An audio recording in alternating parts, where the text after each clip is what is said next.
doing? It's afternoon for you, right? Yeah. Yeah, it's like a little after one. Uh, I just squeaked in here. nice, nice. Where are you at? Your house or? At my work. Okay. And, yeah. Where do you work at?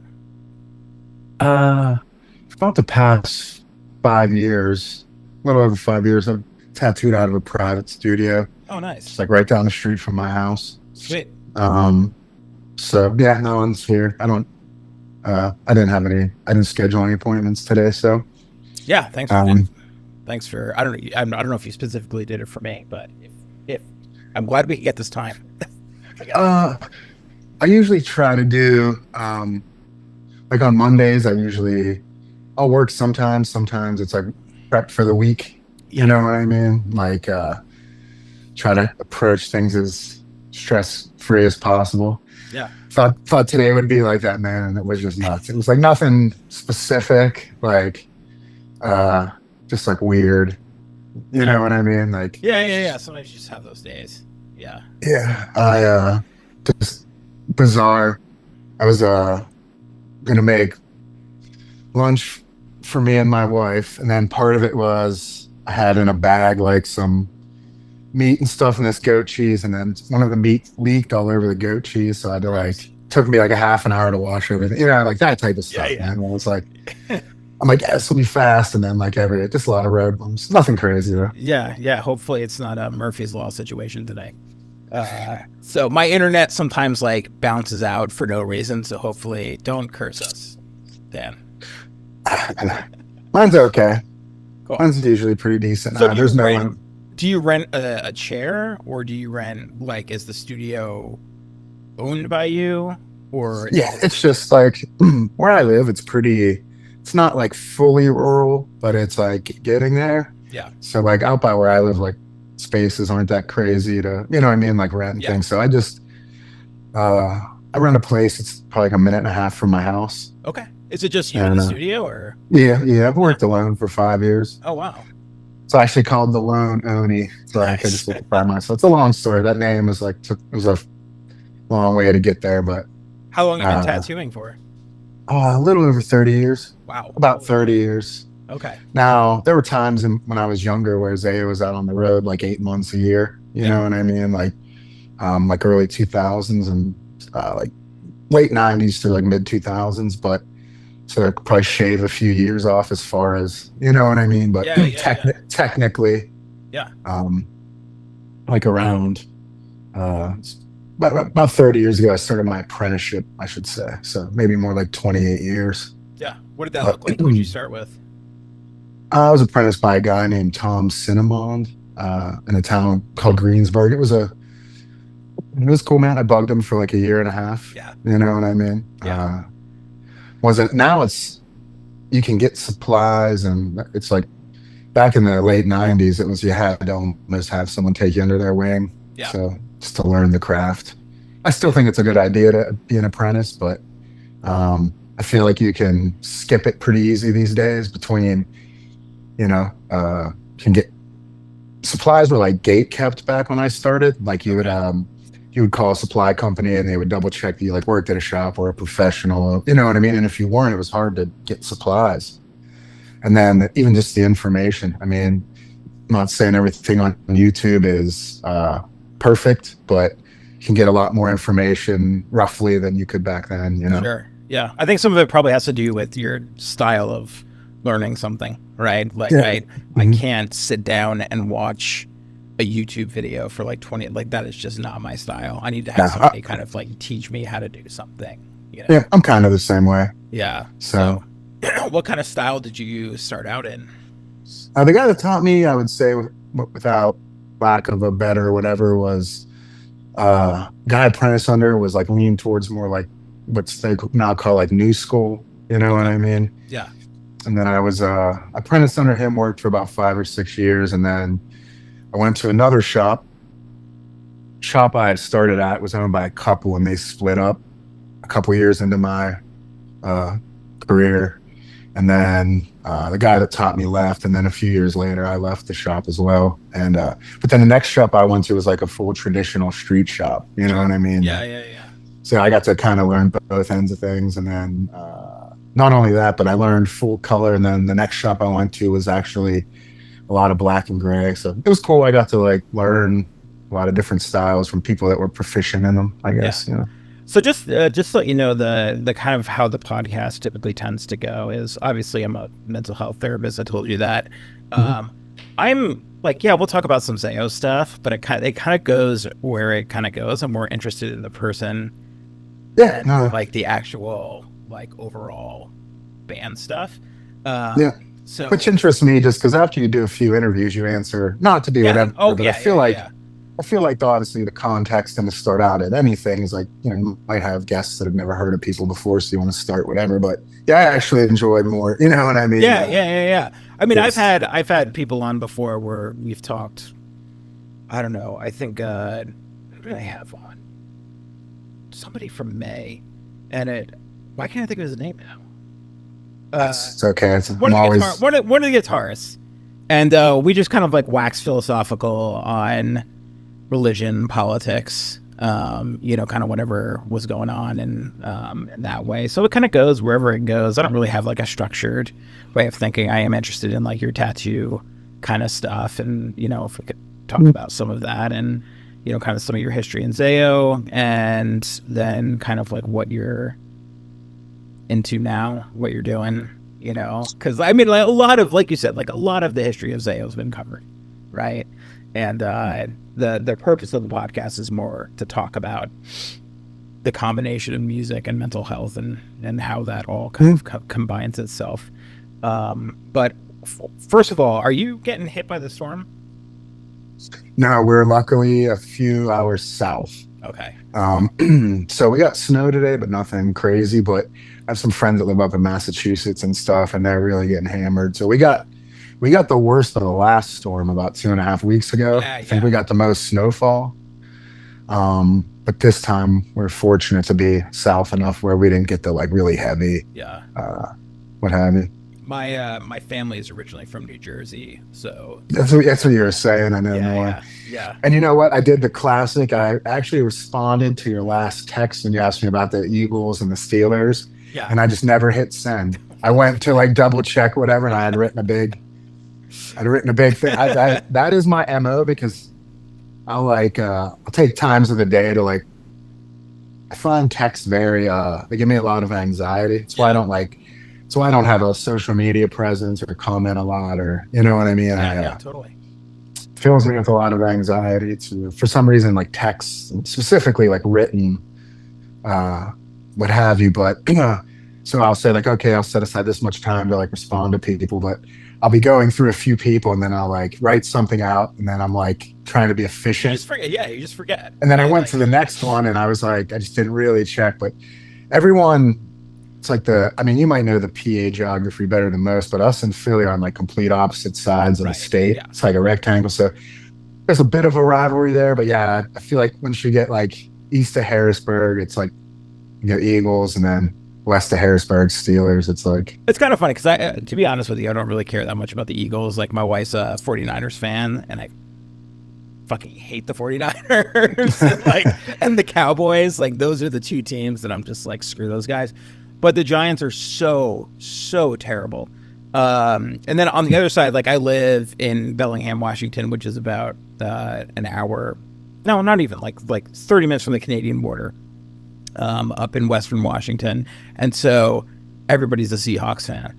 So I can like the team that just won the Super Bowl and the worst team in the NFL. But yeah, it's kind of like I like New Jersey is the upper half is Giants fans and Jets fans, then the bottom half where I went to school right outside of Philly, and that is all Eagles fans.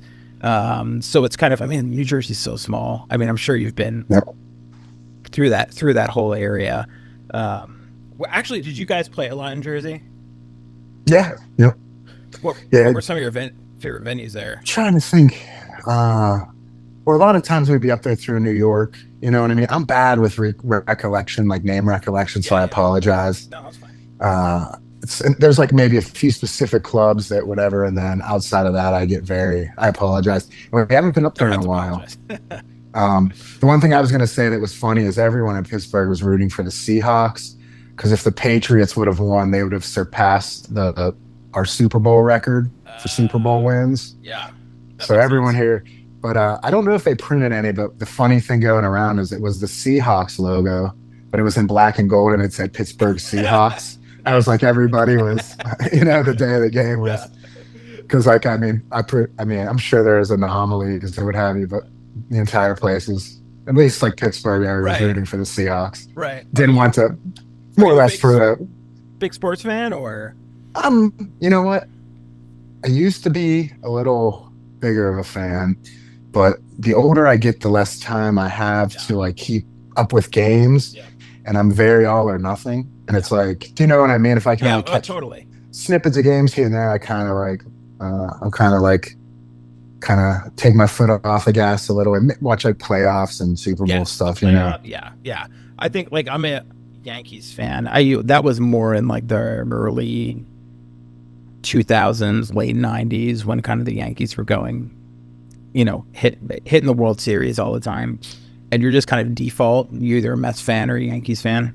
And I grew up going to both games, but it was like a very stark difference between going to Yankee Stadium and Mets Stadium. It was like the Mets were like the crapped on team that like had the bad stadium and everything like that, and the Yankees were like, I don't know. Everybody just liked the Yankees more because they have more money and they could get more, And then one of our best friends, me and my brother, ended up working for the Yankees for like 15, Nice. 20 years. So like he would come to town in Seattle. He was their traveling secretary. He was essentially, I don't know if you watch Seinfeld, but like the George Costanza of the Yankees. Yeah, nice. So he would hook us up with like a hotel and stuff like that. So it's like I kind of have to be a Yankees fan. But same thing, playoffs is the only time that I watch. I really, really would like to get back into hockey. I was a New Jersey Devils fan when I was younger, but I mean that was also the time that like Mario Lemieux was playing, for the Penguins and stuff like that. That was like I feel like a golden age of hockey. But other than that, there's not too much. I still kind of consider myself from Jersey, even though I've lived in Washington State for close to 20 years now. It's kind of, where did you grow up? Around here. I was bounced around when I was real young. I was born in State College, and then in just a few months lived in like Connecticut and bounced around. But then my first memory is I lived in Michigan and then was back here by the time I was like 4 or 5. So kind of like Pittsburgh area when I was young, and then kind of moved more and more away from the city. Not far away, but went from like living in the city to more like a rural type place. You know what I mean? Called Level Green, just like no sidewalks. You know what I mean? Just kind of like when it's like if it went like city, suburbs, and like the rural areas, I was like right in between that like suburb rural type of like, you know what I mean? Yeah, for sure. It's a spot like right there. It wasn't like I didn't live on a farm or anything, but I had friends who lived on farms. But you know what I mean? Yeah. Were you moving farther and farther out just because that's what, the like kind of the trajectory of where people were moving, or like parents had jobs out there or something like that? Yeah, when I was young, my parents split up when I was young, and I ended up living with my mom. So she was living in an area called Braddock down in the city to be close to her parents and siblings. And then she eventually remarried, but when she started more like dating the guy she's married to now, he lived like a step away, you know what I mean? And then they got a house. So it was like, it was kind of like an organic thing. I don't know if it was super planned, but it just ended up kind of I live about like in where I live now, it's about the same. I live it takes me about 25, 30 minutes to get to the city.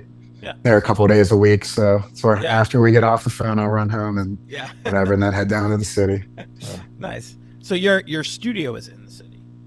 No. Oh, okay. My studio is really I'm just like maybe a minute and a half from my house. Okay. And I currently live like in an area not where I grew up, but not too far away. when we got our house, I worked in an area and my wife worked in the city. So we bought a place that was like kind of in between, Sure. it favored where I worked a little bit more, but, um,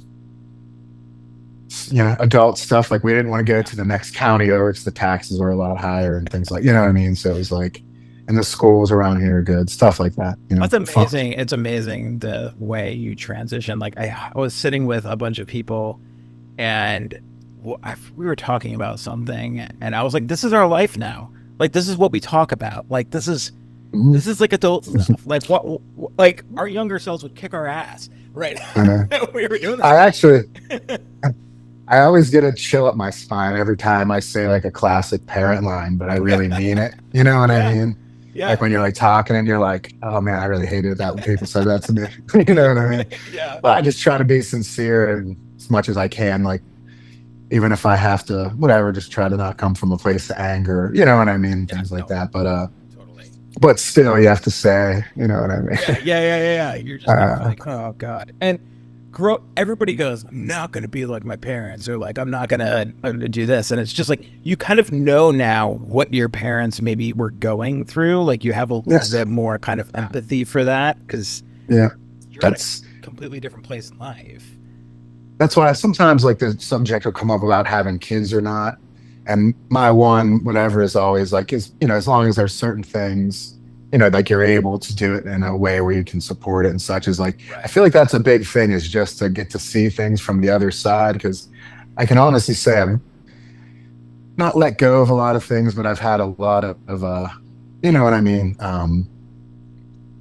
Little things I was hung up on in life that happened to me when I was a kid. Sure. Whenever I had kids, I kind of went, oh, I can kind of let go of that now. It's like I see, you know what I mean? No, that's pretty cool. And Yeah. I think it's a cool whatever, just to kind of get to see things from you know, the other side, I guess. When you say the other side, you're talking about like from the kid side, or are you talking Yeah, about from the parent side, yeah. and then my big the thing that really got to me when I was young was when I was told to do things.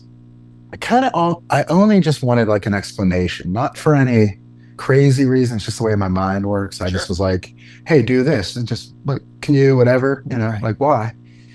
And I feel like in the 80s and early 80s and stuff, like it was still kind of like, because I said so. Like, you know what I Right. mean? Yeah. Yeah.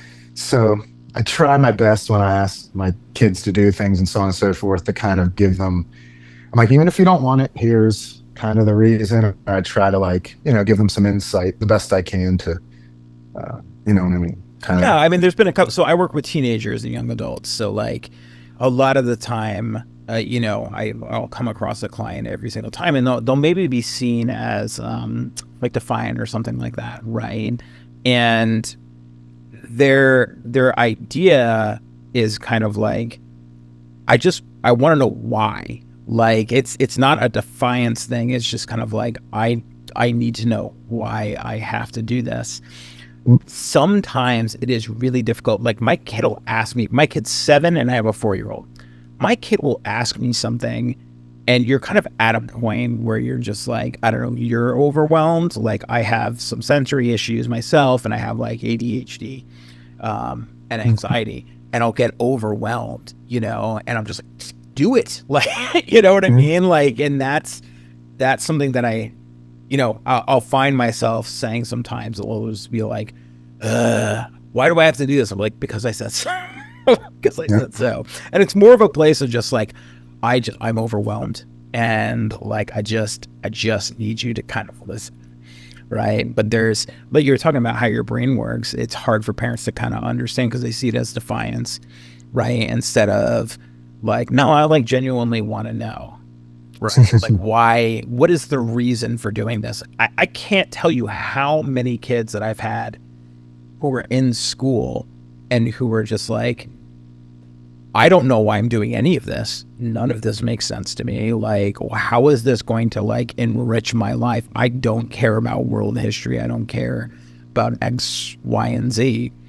And, a lot of times, like, I have parents who will be like, well, they're struggling in school because they don't give a shit. Like they don't care about this stuff. You know what Yeah. I mean? Like, That's how I was, you know what yeah, I mean? I was yeah, definitely, yeah, in that exact kind of roughly same place. I mean, I wasn't like, I didn't lash out a lot when I was a kid and cause like a Sure. lot of problems, but I definitely, um, yeah, I was the type of kid, like, instead of lashing out, I would just like sit in my room and drink. You know what I mean? I was very like Yeah. internal, like, Yeah. uh, so, We're not talking uh, like you're 8 years old and you're tipping back the uh, the, now, but the like vodka. 12, 13, you Yeah. know what I mean? Yeah. Uh, just that type of thing. But yeah, so it was, I mean, it impressed upon me enough to where when I had kids, I learned like how not to parent growing Sure. up. I was just Yeah. kind of like, I know what not to do.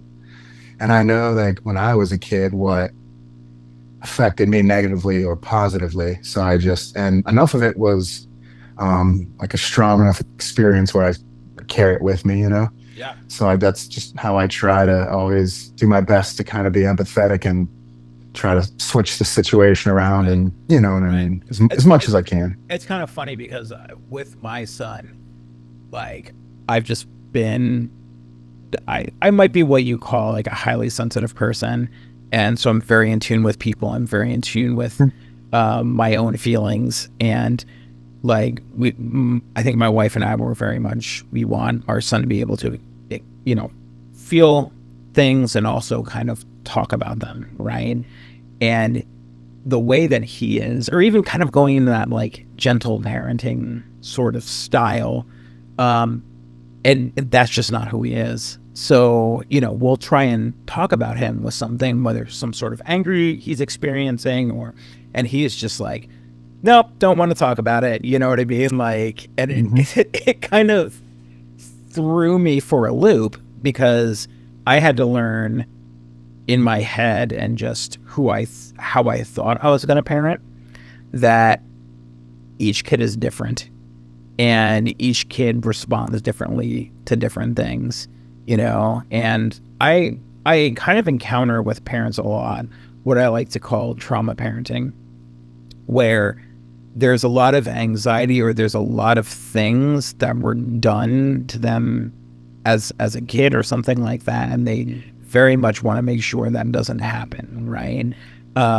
And sometimes, like, what I'll see, and I think I've talked about this with you ever heard of the casket lottery coalesce? Right. Oh, Yeah. yeah, of So course. Stacy Hill, the bass player, we were kind of talking about the this kind of idea that our traumas are not their traumas, and so like how they experience the world, we're trying to keep them from that. But for a person like myself, I have to keep in mind that like my anxiety about this or my anxiety about what's going on is not necessarily their experience, if that makes any sense. Yeah, like Like, just kind of like projecting in a yeah, sense, you know what I yeah, mean? yeah. The And, kids are hella yeah, resilient, you know what I mean, in so many different ways. I've worked in the foster and adoption system and stuff like that, and um, it's incredible. I mean, they shouldn't have to be resilient, but they are super yeah, resilient, you know. yeah. Um, so when did you? What kind of music were you listening to when you were a kid? Was that like, what did you discover, or who were you kind of like attracted to you musically? I would say up to a certain age, it was just whatever people would show me. I always liked music. I was drawn to it, from an early age. I remember just hearing like hooks and just wanting to listen to it. You know what I Yeah, mean? And then it was just this and that. I had a stepbrother, and he was into like metal. And so when I was young, I was like, I was listening to stuff like, Metallica and Guns N' Roses and Danzig and things like that, which I thought was cool, and it definitely had an impact on me. But I would say when I really, first stuff I heard, when I was 13, I was skating and I met like a couple kids at like a playground. You know what I mean? They were like, I yeah, had a launch ramp there, and it was like, they were older, and I was just like standing there watching. And they're like, hey man, come hang out. And it ended up being a couple guys I ended up being friends with, really good friends with. And there, one guy's name's Chris. He was about 3, 4 years older than me. So I was like 13, he was like 16, 17. And uh, yeah, man, that was the guy that really started showing me. But the first band I remember he would show me like he was more into like punk Sure. stuff, but the first record that like blew my mind, I think when I was like young, was Black Flag Damaged, Hmm. because it was a guy talking about depression and anxiety and like self-loathing. And it was the first time I ever heard like someone honestly speak about these things. And that's when I realized the power of music in the sense of connection, and getting drawing strength from it, and the feeling of connecting maybe with someone you've never met through their lyric, or at least feeling that they feel a thing like you feel it. Yeah. Uh, um, uh, and it didn't all, but that was like, got off listening to a lot of like, got into like Black Flag and like Misfits and things like that, and which that band wasn't very like personal, but then just some of like, there was a local band called Half Life, and that from Pittsburgh, a punk band, and just slowly started. That's when I realized, like, I really started looking around and realized that music, it was powerful, and it made me hungry to like find new music. And um, back in the day, like skate videos, Yeah. you buy a skate video and go through it, and like, man, that was like the first time I heard like old Green Day, or like, and what I mean, stuff like that. And I liked hip hop stuff too, so it was like, and then kind of like some of the I don't even really know what you'd call bands like Game Face and things like that. You know what I mean? And started Yeah. like Seaweed and things like that. And then it was like just made friends and got introduced to more and more music. And then the guy that introduced me to like Black Flag and stuff, he was the one that was like started playing me like hardcore stuff too. And a lot of it was like old straight edge stuff, like anything from like Minor Threat to like Chain of Strength, Youth of Today, Yeah. Yeah. like Yeah. all that type of stuff, Slapshot, and then that was like the early where I started like, oh, like hardcore is a thing, and like SSD control, you know what I mean? Yeah. Yeah. And I even back then liked all of it, you know what I Yeah. mean? Yeah. And then I met another friend, and he's the one that turned me on to like Morbid Angel, and you know what I mean, Obituary and things like that, and and Napalm Death, you know what I mean? So it was cool, just like Was that kind of stuff um connecting with you emotionally, or was it like what they were talking about, or just what they were kind of uh representing? I feel like things say like Black Flag, where they were specifically talking about, like maybe like specific ways they felt, I would connect with that. And sometimes I would just connect with like the anger or the desperation of certain bands. Do you know what I mean? It wasn't necessarily like, say, a band like Morbid Angel per se. I was kind of like, I could take or leave the lyrics. You know what I mean? Sure. And I don't mean that from whatever. I mean that with like, to this day, with any, whatever. It's I guess if you don't, sometimes it was like, if you didn't read the lyrics, you really didn't even have to worry about it Right. anyway. Right. You know what I Right. mean? Um, uh, but in that place, I would just connect with like, yeah, the brutality of it or the anger of it. You know what I mean? Or things Yeah. like that. And Yeah. I feel like I'm still like that to this day a little bit. Some stuff I like for like lyrical content, and then there's stuff I just like because it's, the music. And actually, like, I'd say like heavy wise these days, maybe only like 20 or 30% of the music I listen to is, heavy, I guess. Yeah. But I probably in my like mid to late 40s, I really started working on myself a lot and realized that music was a big part of my mood and my like mental state. You know what I mean? So I Yeah. started like going towards things more that would either keep me calm or like, you know, uh, not enriching, but put my, kind of turn my focus to not positive thing. That's the one weird thing. It was there was a few bands I liked, but I was never like a positive music guy. You know what I mean? I was like, PMA, some positive mental yeah, attitude. Yeah. I have nothing against it. You know what I mean? Yeah. Yeah. But there's like maybe like a handful of bands that are like that were really positive that I could like really get behind. Um, One of them being Sensefield, the Yeah. album Building. It's probably one of the, like my favorite. And when he passed, man, that really hit me hard. Yeah. Ah, Just out of John. just out of curiosity, um, you know, did you have a name to what you were going through when you were younger? Like, did you know this is anxiety or this is depression or? Actually, a funny story, not a funny story, but first off, I had had anxiety since I could, my like earliest memories. One of my first memories I ever had was like kind of like seeing a plane in the sky, you know what I mean? And being like, whoa. And then I got really upset and I had to go in the house because I didn't understand what was keeping it in the sky. And my first thought was it's going to fall on me or in my neighborhood and like harm me or people I care about. So, my mind was like, from my earliest memories, was already kind of like in like some sort of crisis mode. Um, and then when I was younger, I had a lot of anger problems. Actually, there was 2 times in school I had to complete an anger therapy regimen before I was allowed to go to the next grade. I didn't really understand what anxiety was, though. I just thought I was just a worrier, I guess. Do you know what Yeah. I mean? Yeah. Um, and I didn't, I had like a generalized anxiety my whole life, but never started having attacks until like right after 11th grade, where I was actually experiencing like not physical symptoms, but you know what I mean, Yeah. for lack of a better word. And the crazy thing about it, and what made it so hard, was like my mom's taking me to all these doctors and stuff, and every single one of them's like, "We have no idea what's wrong with you," which makes it even scarier. You Right. know what I mean? Right.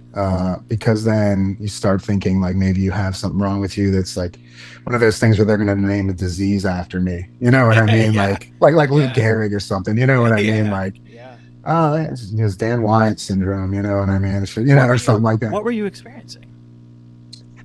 Um, my mind just reels towards like negativity, like anytime, and it's.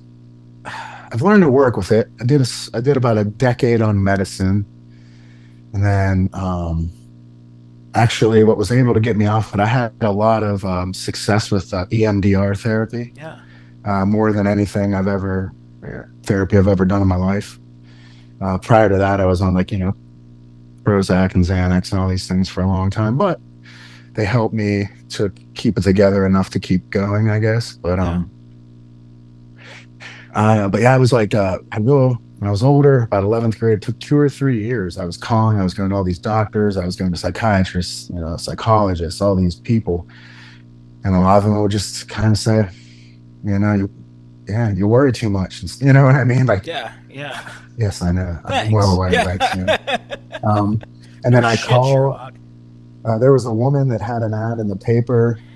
Uh, and I'll never forget this day. I was probably like 21 and I called and she said she answered herself. She just had a small like talk therapist practice. And I said, I would like to make an appointment. And she said, why would, what's, What's the deal? Yeah. What's going on? yeah. So I started to explain what was wrong. And then she said, well, when this happens, does this happen? And I said, yes. And it was the first time anyone ever started like, well, I feel this. What is it? I'm like, this is the first time I feel like anyone's whatever. And then I went in to see her. She's like, you have an anxiety disorder. And it was crazy because she did more for me on the phone, in like Yeah. 3 minutes than years of sitting with, even up to psychiatrists. I actually went to see a neurologist once, even like just because my mom was just like, felt terrible. Looking back, I feel terrible for her. She had no idea what to do, and Right. everything she did didn't help. Not because of her lack of trying, but it was just the state of how it was back in that day. It's crazy because now it's like, boom, you know what I mean? People are Yeah. like anxiety, and it's like, man, I think what set me up for a lot of whatever was in that kind of transitional period of like into adulthood, like 17, 18, into my 20s. I was in like a really bad place, and there was no help. You know Yeah. what I mean? Yeah. And that's also, and I had like initially got into the band and everything too, and I think that's why those, just first record or two I was involved with kind of had so much kind of whatever behind them, as I was just in a terrible place, Yeah. you Yeah. know. Uh, and I found a big outlet in playing music. Not only listening to it, but eventually being able to play it. Absolutely. Yeah. You know, and that's what I always would say is, for all this stuff with Zayo, a lot of times I did it because it was very cathartic for me. You know what I Absolutely. mean? And 100%. and it Yeah. was a big it was a it was a great outlet. You know what I mean? And I was, like sincerely, and it went from anxiety. I mean, I still struggle with it. I just, and it has its days, but like, I feel like it used to be on top of me, and now I'm on top of it. If that makes any Yeah, sense, you know what I mean? It's absolutely. still there. Yeah. We're still like wrestling. I just have a little bit better of a position. You know Yeah. what I mean? Yeah. Um, but and I've also, just to go back, I've also in the past year or so realized that I have pretty intense ADHD. Yeah. I don't feel like a hyper person, so I Yeah. always like wrote it off. And then actually my brother was actually seeing a doctor about it and then like relating to me, like, because we're very similar in our Mhm. mental setups. He went through and felt a lot of the same things I did. And that's was always we were always close because he was always the only other person I knew that felt the way I felt, and we had the same not all the same circumstances, but we're able to relate to each other and things like that a lot. And then I started looking into it and I was like, wait, you don't have like 15 people talking to you at once all the time in your Yeah. head? Yeah. You know what I mean? And like Yeah. you don't Yeah. forget what you're doing every 5 minutes, and Right. things like that, and um I haven't made a lot of steps yet to whatever. I'm at a point where I'm not really interested in medicine and stuff. So if Mhm. anything, like some behavioral therapy or something. So I was going to give like some online stuff a try and see if it helped at all. And Yeah. but yeah, no, that's been my newest kind of thing to go down. I have a friend or two that I see. We joke about it. I have it all. I get Yeah. we Yeah. used to always call it the Trinity. It was like Yeah. Like you anxiety, said, yeah. Depression. and that would eventually, like, I would I'd get depressed because I couldn't get out from under it, and then I would kind of like lean into depression and like shut the world out and people I cared about a bit, and then I would get angry at myself for doing that. Yeah. You know what I mean? And then I would go through an anger phase, and then every once in a while I get a day or two where I feel okay, and then we go back to anxiety. Yeah. And then I have like kind of a stream of constant ADHD throughout that. Right. That's And then going through your head all the time. Yeah.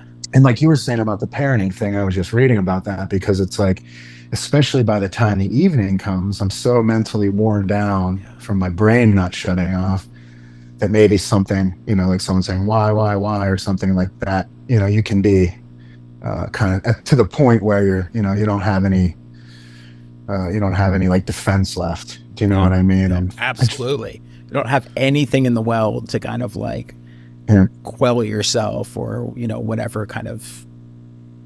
When I started to learn about, um, I think just being overwhelmed and my nervous system being overwhelmed, right? I think with trauma and anxiety, your nervous system is kind of up here a lot of the time, and it took me, and so when I was just going back a little bit, when I was, I can relate a lot to what you're saying. When I was like 8 or 9, I started showing signs of obsessive compulsive disorder, but my parents had no idea what was going on. Um, I had this instance where like I became really anxious and I threw up, and right before school, and then I gained this fear of throwing up all the time, and my parents were like, I don't, what's the deal, and I was like, well, my throat closes and I feel like like super anxious, and they were taking me to doctors, and I was having intrusive thoughts, like really, really disgusting intrusive thoughts. And I thought something was wrong with me, right? I'm like, if I say this stuff out loud, they might put me away. Like that so was, yeah, that was like my fear, and they took me to a psychiatrist. I'm like terrified because I'm just like, are they gonna commit me to a mental institution? Because they were violent thoughts, they were sexual thoughts, all these things. And he was like, you have OCD. And I was like, what does that mean? But just them being able to put a name to something, right? Just felt okay, I can breathe a little bit. I'm not crazy. I'm not, that type of thing. But OCD, ADHD, anxiety all mingle together, Yep. right? Yep. I have all kinds of, I have a Yeah, lot of fun with that too. yeah, yeah. Mine, actually have a thing where when I was really little, I woke up throwing up. My parents were still together, so I had to be like under 3.5, Yeah. you know? And I woke up throwing up and I couldn't stop. And then I had a fear of aspiration for a long time, because I Yeah. was like, what if I thought at first I was going to suffocate? I was like, what if I can't stop? And then I didn't learn. Then when I was older and learned about, oh, you can actually aspirate, my OCD, I have a lot of like ritual stuff Yep. that I have to do, or feel that someone I care about will get hurt.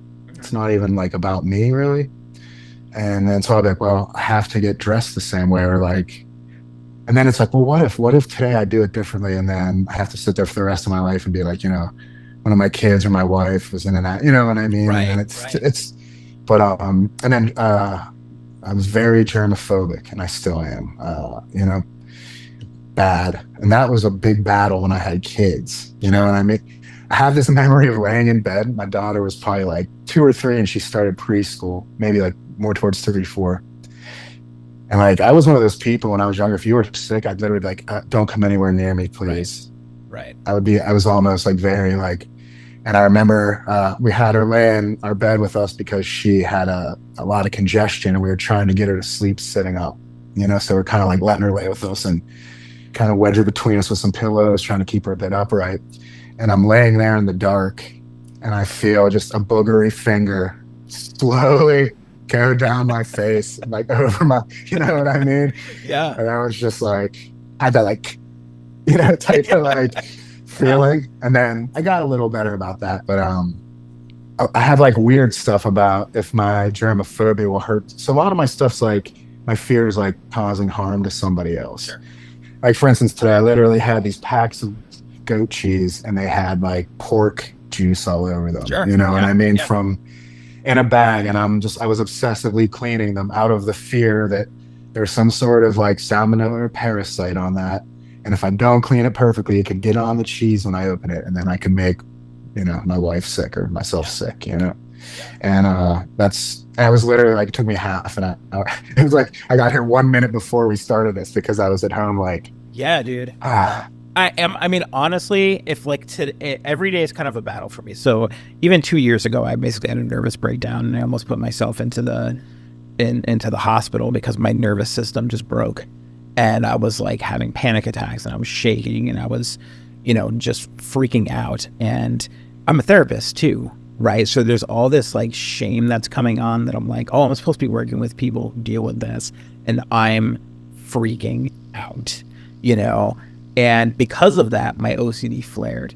And it became around having another panic attack and like freaking me out. Like even before this, I go through a ritual in the shower and I was like, I can't be late. Like I have to like count things or count steps or like things like that. And it's always constantly going in your mind.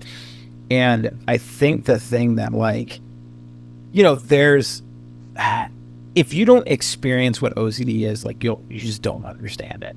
Right. And there's I kind of agree. this like this pop culture thing of like, oh, OCD means this or OCD means that. And I was like, if you like, I remember very specifically, I was on the Jersey shore, and like I had to step certain ways or else something would happen, right? And I froze. I literally froze in the middle of the Jersey shore. My parents were like, come on. And I was like, I can't.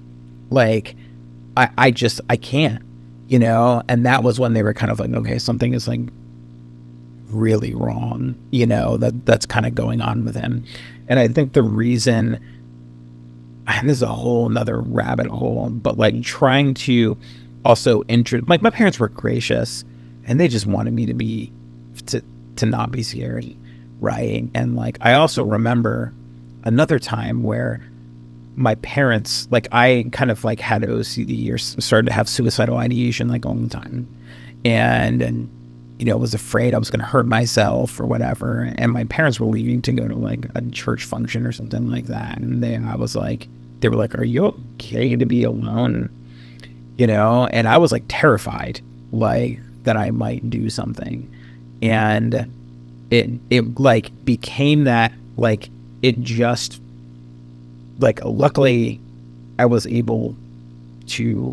okay, just go. You know what I mean? Like, when you resist OCD, and it tends to, if you're lucky, kind of flame out, right? A little bit. And that was just I had nobody to relate to. You know what I mean? I had nobody to relate to who was going through the same things. And as you're kind of talking about it, and this is sort of cathartic for me, because I'm like, oh, this, Dan gets kind of like what I deal with on a daily basis. And, my wife tries to understand it. She tries to, and I'm sure it's annoying for her some of the time. I'm also really hyper vigilant about with my children, like whether or not it's manifesting or showing up.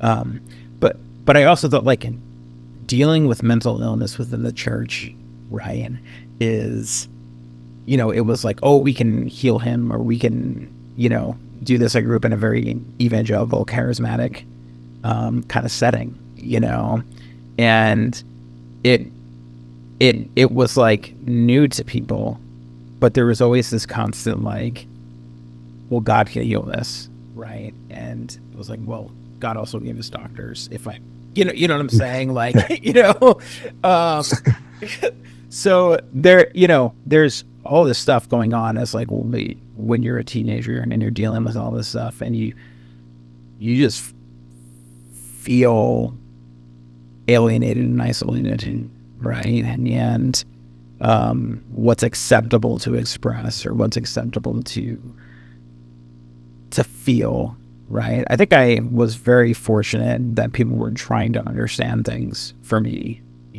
like, and they weren't, this is the devil's work, you know what I mean, or something like that. Yeah. Yeah, but I actually, yeah, I had an experience where when I went to church, when I was probably 18 or 19. Went to talk to like a counselor there, and it was just not good.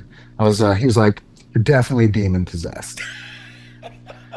And I don't know if there's something, the one thing that doesn't really work well when you have just crippling mental issues is now toppling that there's like a spiritual, what I mean? component. There's demons living in here. Yeah. And then, I think I was subject of being attempted to cast them out. I can't, Right.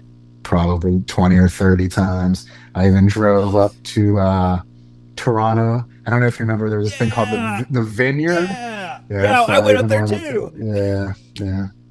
I was just, man, like, maybe someone somewhere can cast these demons out of my head, Yeah. and then the weird thing in the end is you realize that the only one that can is you. You Right. know what I mean? Yeah.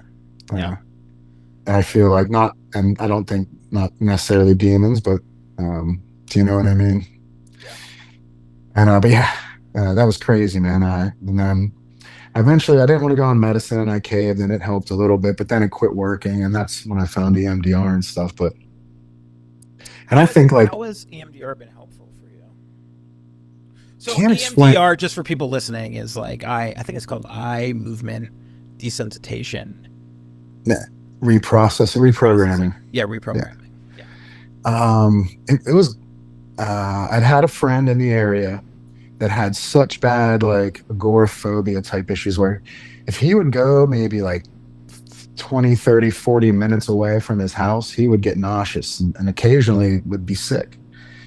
And then I ran into him one day, and he had been traveling and all this. And I was like, it blew me away. He was like an anxiety friend. And you know what I mean? I have like a group of people. Not all of them are necessarily friends, but where you, as a tattooer, especially, someone comes in, you sit down and start tattooing them. And sometimes you find out you have very similar mental kind of like makeups. And I feel like there's a bonding through that, with people.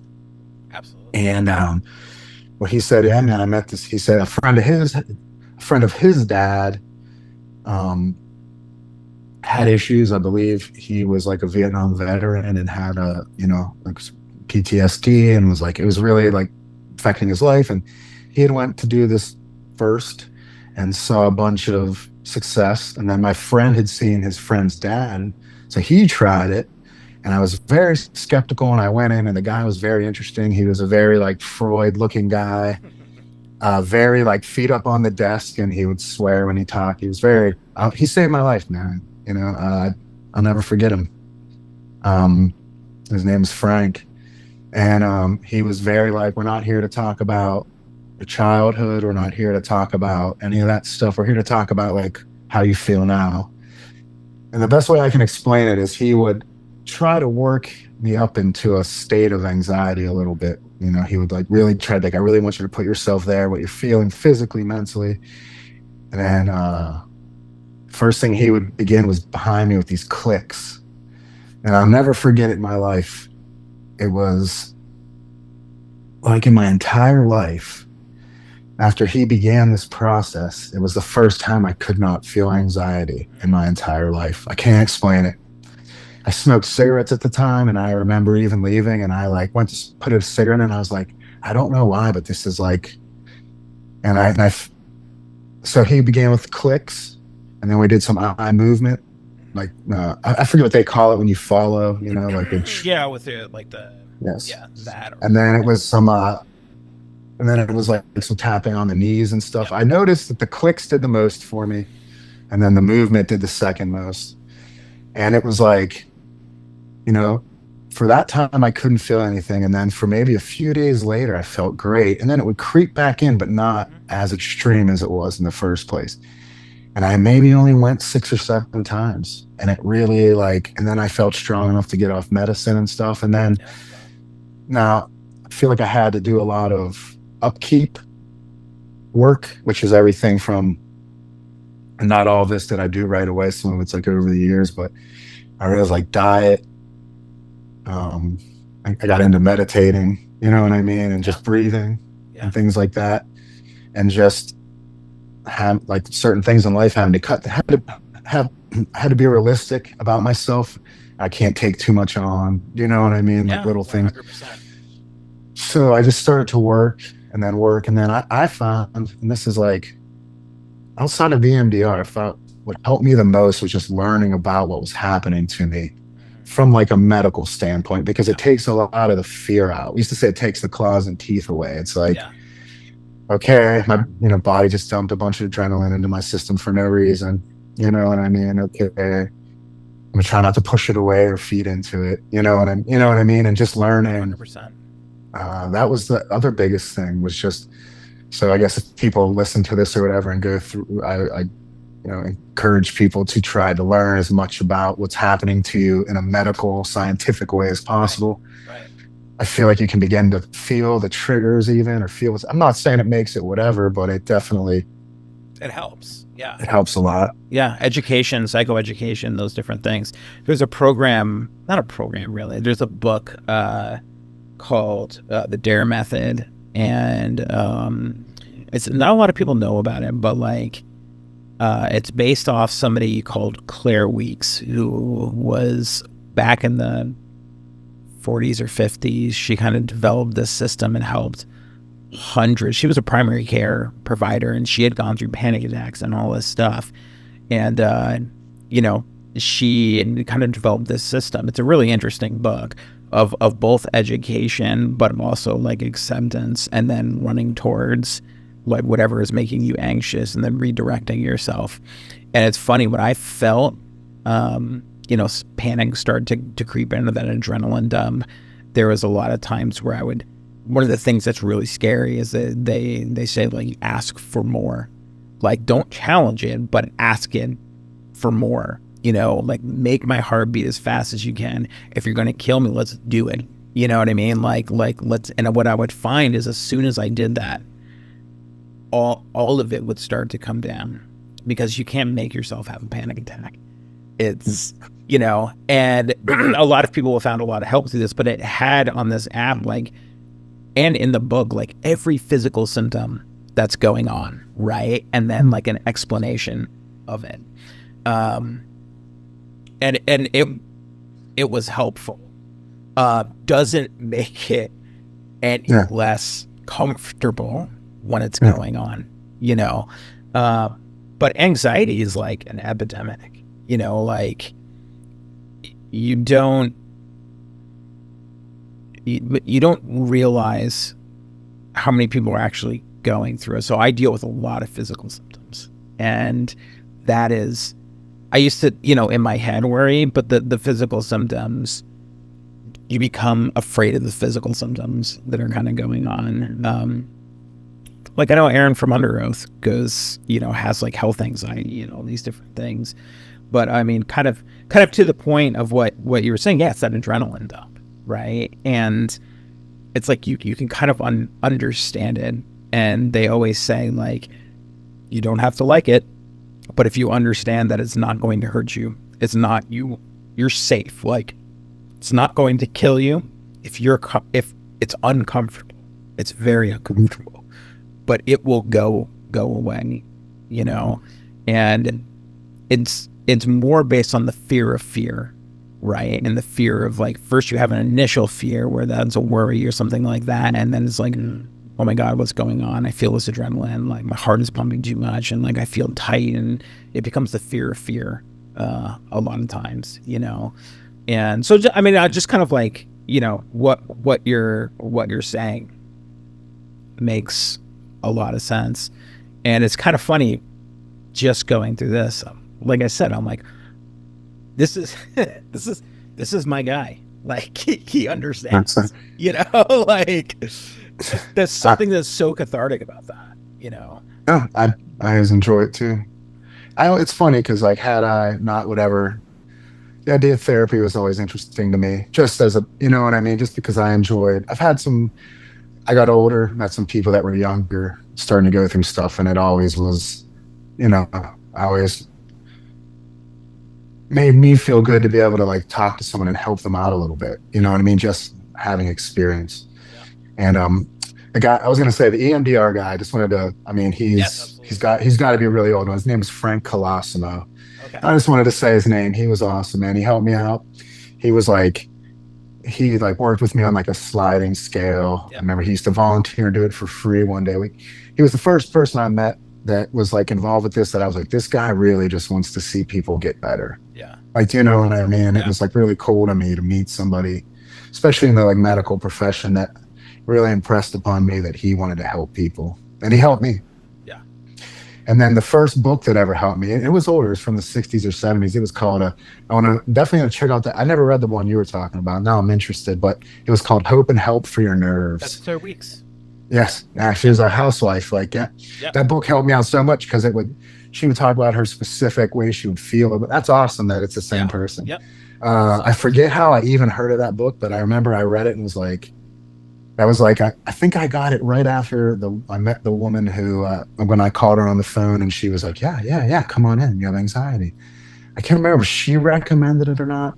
I still have it. It looks like it's old. It looks like it's yeah, coffee super old. stained and like it Yeah. smells weird. You know what I mean? Just because Yeah. it's so old. It has Yeah. that like old bookstore smell. But Yeah. that was the first book I ever read that um, I thought she did a great job of like breaking down everything and just explaining it well. And that's crazy. It's It's small, so you know. yeah, it's so funny just because like some of the things that I remember her saying is like, so what, your hands are shaking, they're still good hands, you know what I mean? They're Yeah. still good hands to. And there, I heard an interview with her one time, and they asked her like, do you still have panic attacks? She's like, yeah, I still like it was panic attacks, but like I don't care, doesn't mean any, like it's just adrenaline, you know. I don't Yeah. really care. You're just like, don't feel sorry for me, like Yeah. I've accepted it, that it happens, you know, and I can live my life just as well, you know. But I'll let you, like I will email you or whatever that book, Yeah. or Yeah. text you Thank you. that book, because I think it is really helpful. They have a great app too. Oh, To use nice. it. I see. Not. I'm starting to think maybe in Hope and Help for Your Nerve, she briefly touches on that, like maybe where it's like a paragraph or a chapter, but definitely didn't have like it in its own book. I remember she had like a system, like an, you know what I mean, like Yeah, yeah, what have you. Float, she would call it, like Yes, floating yes. anxiety. Yeah. And what was I gonna? But yeah, no, that was but yeah, it's crazy. That she was very helpful. She was like, I remember telling everyone like that I would meet, especially back then, like you gotta go to Barnes and Nobles and see if you can find a copy of this book, you know? Yeah. Um, and then what you were saying about the fear stuff is like in with the Zao stuff, with a lot of the past records, I actually became obsessed with not fear, but just the whole psychology of it. Yeah. Because it's such like having panic attacks and having these like feelings of deep fear without there being a cause to it. Right. Like how I used to try to explain panic attacks to my friends is I was like, imagine if you were driving and you had something in your trunk like a dead body or drugs or something, and then you saw police lights pop in your rearview mirror. Right. I was like, that feeling that would wash over you washes over me for no reason, Right. Exactly. you know? Yeah. And then I feel like maybe even you tend to attach things, like if it's raining or if it's you're doing a certain thing and you feel that, your brain wants to connect that feeling to like some sort of source. And I feel like that's almost when you get into like neuroses and uh, you know, phobias and things like Yeah. that. Absolutely. 100%. Because your amygdala is the thing that is not, it's not controllable, right? Is that like lizard brain that like, you know, in evolutionary times, that was the panic response was like, okay, you're ready to go, right? Like, we're Yeah. not going to be eaten by a tiger, but that response is still there. And I think a lot of anxiety and intense anxiety is uh, is trauma that is lived in the body. And I think what you were kind of talking, I know that EMDR itself a lot of times deals with traumatic memories, and then helps the brain reprocess that or reprocess the response to it. And I think it lives in our nervous system. You know what I mean? Like our nervous system. Some of us are more prone to having a heightened nervous system, and trauma doesn't mean, you know, war, or it doesn't mean like all these, you know, even physical violence or any of those things. Like, oh, trauma can be emotional. It can be um, a lot of different things. There's a book called The Body Keeps the Score, and it's about trauma and how trauma lives in our body. And kind of like what you're talking about, there's something called somatic experiencing, where you kind of reconnect with your body. And I always thought this about like just looking at some of your performances and things like that catharsis. You know, I when you meditate, I don't know if you make sound or vibration, but and I'm sure when you're playing too, there's a vibration that's kind of going on. That vibration can stimulate your polyvagal nerve in here, which does, what does it do? It does it helps calm the fight or flight response. And I so don't know, that's interesting. part of my, and that's what breathing does too. It, when I do my morning type of thing, I take a shower and then I do 30 seconds of cold water, which stimulates my polyvagal nervous system and it resets it. And then I'll do breathing, and then I'll do something that's called VUing, which is just you make like a V noise, like, and it stimulates the polyvagal nerve. You can feel yourself just kind of calm down, you know. And another really good doctor, psychologist, his name is Peter Levine, and he has a book called like Awakening the Tiger, and it's all about, you know, movement and processing fear, the fear response. And I think about what is it that's so cool about the pit, is not only the community experience and the community experience that music brings, because there's a lot of trauma in different cultures where the experience of music and playing music and having a group and community helps process that trauma. And also the movement within the pit, or that kind of catharsis of like moving your body. And also, I've said this before, there's a weird safety sometimes within the pit that if you fall down, somebody's going to pick you back up. And like, what, hopefully, that tends to be that tends to be the Most of the case. time. Right. Yeah. Um, but I think it's an amazing metaphor that when you are going through anxiety or you're going through trauma, that like isolation is a huge thing, right? And so the metaphor of like if I fall down, somebody's gonna help me back up, right? When you're steeped in depression, when you're steeped in anxiety, you don't need somebody to necessarily show you the way. You need somebody to kind of get down in the dirt with you, and like I've experienced this. Like we'll do this together, right? We won't do this separately. And I think, you know, Zao definitely creates some sort of experience for people, some sort of catharsis, you know, and the whole community is huge. Community is huge within trauma and anxiety and helping process some of that stuff. So like, I guess I'm curious for you because what I see a lot of times is that people who deal with extreme social anxiety or any of those things, like it's amazing to other people that they can get up and perform, right? But for somebody like me, I could almost like easily do that. I felt more comfortable, more alive on a stage. Would I get butterflies? Sure. But there was some sort of catharsis about that. And I kind of wonder, you know, how you were able to do that or what your experience was like.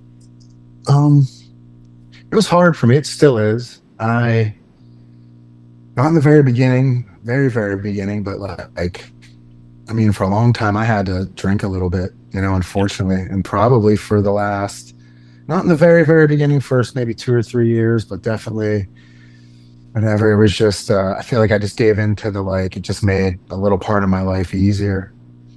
And maybe now for, I don't know, maybe for the past 5 or 6 years, I've played without having any type of, you know what I mean, anything. It's amazing. And I'm able to lean into it a little bit more. And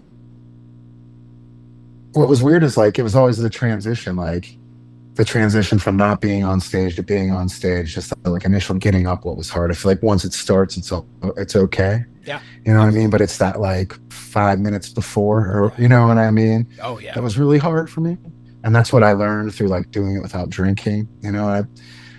Uh, and like I said, it wasn't always like getting drunk. Sometimes it was, you know what I mean? But sometimes it was just having. I remember like prior to quitting drinking at all before playing, I would allow myself one drink per band before us. You know what I mean? So I would just have like, Yeah. and it was usually like three, you know, two or three. So it wasn't. And then and then prior to that, I mean, I definitely had um, before I settled down and stuff, I definitely had a bit of an issue for a little bit. Not, I mean, I was functioning, you know what I mean? But I Yeah. was just, what have you. I mean, that's how I learned to cope with things a lot when I was young. Like, once again, I didn't tend to like lash out or reach out. I was very like internal, you know Yeah. what I mean? Yeah. I would like, you know, I'd like to be social and drink, but I also like to drink alone a lot. And that was actually before I stopped my favorite. I got to the point where I didn't even want to drink with people. Like, you know what I mean? Like, I Yeah. just wanted to like sit in the dark and listen to music, you know, and Yeah. like, I was okay if my dog wanted to hang out, you know what Yeah. I mean? Yeah. Like, he would just like kind of just like lay there and sleep or whatever. And I was like, this is all I really, whatever. And I got into other stuff too. Fortunately, never too deep or for too long, but um, it's I don't know. I Well, that's alcohol works on the same receptors that like Xanax does, yeah, right? yeah. And yeah, quells that kind of GABA response in the brain. You know. And I'm a very 180, like very like a OCD and whatever. And if alcohol makes it all shut off, and Yeah. that therein lies the you know what I mean. Therein lies the danger. Danger. Yeah. Yeah. And then the main reason I quit drinking, I don't drink at all anymore. I had like It's funny because like in the last year, last January, I did a shot one day with a after I finished a sleeve on someone, the guy really went, I'll take you, let's do a shot. This is a big project. And I was kind of like, I feel like I'm done drinking, but whatever, you know. And I mean, if it means something to this guy, that's cool, you know. And then I used to be real into beer, like Me too. just like travel around, like I I went won to the Europe. yeah, I won the assassin lottery once, the Oh yeah, stout from Toppling Goliath, and I flew out, you know, to Iowa to buy yeah. 2 bottles of beer. You know, luckily my wife stayed with me. I'm just kidding, you know. But I used to go around, and I mean, I made a lot of friends, and I definitely enjoyed the culture for a while. You know what I mean? Made a lot of cool friends, met a lot of cool people. Was just like hang out with some, you know, places in the city before. You know, it's like cool to look back when they were Yeah. small. I worked for a brewery for a long time doing labels. Um, they shut down about like a year and a half ago, but definitely cool. But what really like started creeping in that made me stop was the rebound anxiety. Yeah. Uh, it's like, you know, very alchemy. It's like if I'm going to feel good for a few hours today, like I'm going to pay for that. Yeah. There's that just doesn't come for free. You know Right. what I mean? And it started being like I could only drink if I had nothing to do the next day, because if I had something important to do, or like if I had something that involved a lot of steps, like say going to the airport or something, I got to get in my car and make sure I have this pack, get there. That was like too much for me to deal with Yeah. like rebound anxiety. It was Yeah. just too many. Uh, I feel like being anxious, I always am in the future, which I try not to be, but I'm always like living in tomorrow, going through the 90 steps that I'm going, you know what I mean, and Yeah. getting anxious about it. So then I just, you know, and my biggest fear was like I never wanted my rebound anxiety to come back negatively on my family. You know what I mean? So I quit drinking, you know, and for the most part, I had 2 drinks last year. Oh, Yeah. and then, well, my point about bringing up the beer was we used to go vacation on the same place every year, and we'd stop at this brewery in Richmond called the Vale. And then we'd also go to this place called the Answer. And I was really into Vietnamese lagers for a while. Oh, And because Vietnamese lagers, huh? they're hard to find, like a rice lager, Yeah. similar to Yeah. the Yeah. Japanese, just a little bit different, but um, kind of like Sapporo, that type of Yeah. style. Not the Japanese one, I had a but Japanese lager last night. Yeah. yeah, that's my favorite. Like, you know, like towards the end, I just really enjoyed. I used to go between like heavy stuff. I used to go between quality and quantity. Like Yeah. sometimes I would enjoy lagers where I could have a bunch, you know what Right. I mean? And sometimes I like the, you know, some weird barrel aged stout or barley wine type of thing. Yeah. But It's kind of we, funny because I used to do verticals, and uh, so I have oh yeah, Bourbon County stouts verticals, but I don't drink anymore. So yeah. so like Oh, I'll maybe clip one with, like, I used to work in bottle shops, yeah, like things like that, and like I'll share one on Christmas with my brother, like, but that's yeah, about it. And there's this part of me that's just like, is this like, I don't know what to do with these. Like, I'm not gonna drink yeah, a 13% stout like it, by it, myself. I don't really drink. Fortunately, there's some really good like NAs out yeah. right now that you can have, but yeah, I'm just thinking like they're just sitting. Yeah, I have. I don't know if you ever heard of a brewery from Pittsburgh called Voodoo. They have a barrel room collection, but I have a bunch of that. Yeah, but I have a bunch of like that crazy. I'll send you a picture Yeah, sometime. I still have like a cellar. You know what I mean? I yeah, still oh, have 100%. I went to Belgium a little while ago, and I went to I think it's called West for Lemon. At one point, it was the oh, number yeah, one. yeah, Yeah, so I got yeah. back to. The monks where they ring the Yeah, bell and yeah, everything. and I came back. I was like, look, to my wife, I was like, if we're gonna go someplace, we're gonna like, I need to go. We're gonna have to go to a bunch of beer places, Candies Yeah, and like all these that these different that was places. the number one Swanza day. I Yeah, never got to yeah. go, but that And I always just one. came back with like a backpack full of beer, Mhm. full of beer. Back when we were doing Zao stuff, like if we would go, say, to like California or something, I would line up trains Yeah, and I would be like trading beer and like being like, guys, can we get into this city early? Because I got to go hit Bottle Logic or something. right, You know right. what I mean? And like, uh, actually, one of the most depressing things is we were near Side Project and they had all this awesome stuff on tap. And it made my whole day. And then when I went to get an Uber, I realized they were closed. It was like a Monday or something. And it was just like, but Yeah, it was crazy. And I remember we were in Texas and I made him go to Jester King. I'm like, we gotta Nice. go, like, you know what I mean? All Yeah, this stuff. But and like I said, I don't regret it. You know what I mean? I I'm an love all that. or nothing. I'm an all or nothing person. And like, Right. especially with anxiety, it's like, it's easier for me to say, like, I don't drink. But then if I just drink a little, it's very hard for me to, it's very easy for me just to say, nah. But, and it wasn't like, at the time that I stopped, it wasn't like I mean, I'm sure in minor ways, but it wasn't like an issue. You know what I mean? I Right. was Yeah. No. just, Totally. Totally. I was losing some weight too. I had to, like last year, man, I had some like health scare stuff and I had the option to like lose some weight or get on medicine. And I just, you know what I mean? I was able to OCD myself into, Like all I having had to easier. do, Yeah. all I had to do was start a new rituals, Yeah. and now I feel weird if I don't do stuff like, like ride exercise bikes and I things like basically stopped drinking because I got such bad gastric reflux that. that like I had to stop, and it was all stress induced. But that shit doesn't go away. Yeah. Um, so just really back on to beer. I traded a couple times just to get some Yingling because Oh I yeah, missed it. that sucks. Could have helped you out with that. That's like, that's all around here too. Yeah, yeah. I I live had in a a town right, like Bellingham is a very small town, and they have like 7 or 8 breweries. it's Like crazy, and I it's know too much.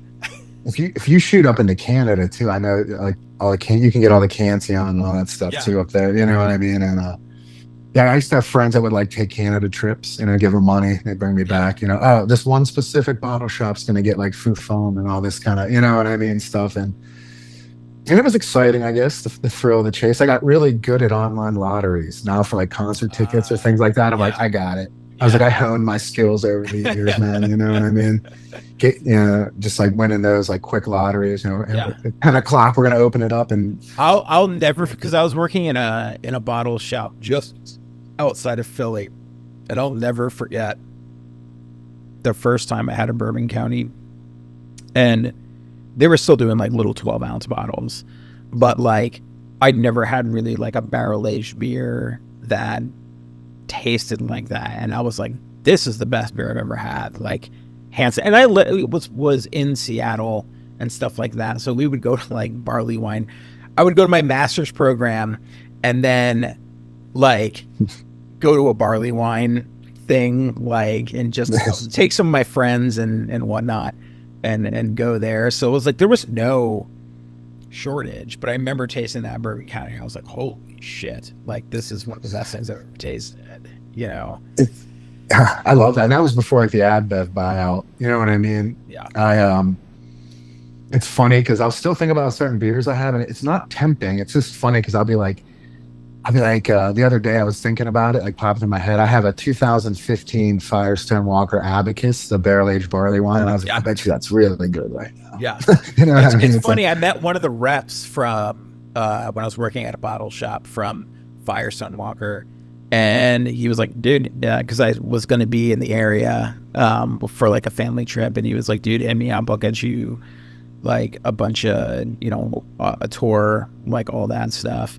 And I'm like, Firestone Walker is not that much. Like, Sticky Monkey's really good.